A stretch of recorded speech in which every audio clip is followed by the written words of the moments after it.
Aimee Copeland lives the original like no other. You know, it's hard to even tell her story and do it justice. I can't even imagine, you know, one day just seeing a zip line and going on it for fun, and the next thing you know, your whole life has changed. We see the first new video of the young woman who made headlines as she fought her way back from something random and frightening.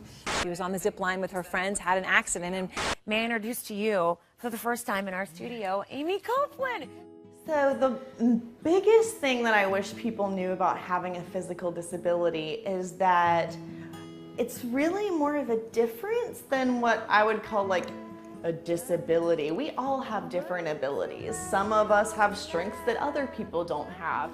Like some everlasting onion peeled by love. So I think that a lot of times, you know, the media portrays people like myself as being these like amazing saintly people who could do no wrong and they're just constantly striving for the best. And I think that you miss the humanness of those people when you bypass the fact that we all do have struggles and that healing is not a one and done, it's a process. And it's a lifelong process to figure out who you are and to really truly know oneself. So I think, you know, it's important for people to know that it's ongoing. I don't think people should discount how much help I've had along the way. I didn't do this on my own, and not to be afraid to seek help for themselves, because it's just amazing how freeing it can be.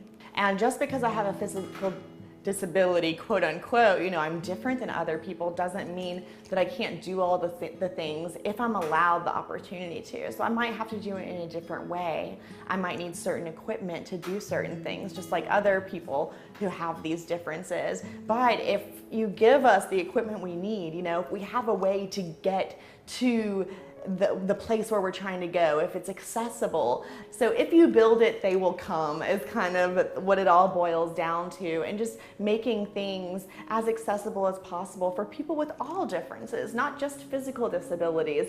And one thing that I always tell people is a great way to heal if you're ever suffering is to go help other people. And the person that you really help the most is yourself.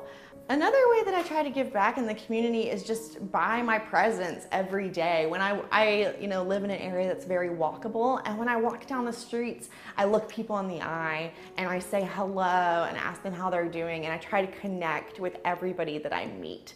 And I would say that that like tiny, subtle just connection, it makes a huge difference actually. And just trying to emit and radiate that light and acceptance and openness for other people to see, and hopefully to model, you know, a way of being. You flip-flop and I wild out. Can you believe it? Can't believe it, but it's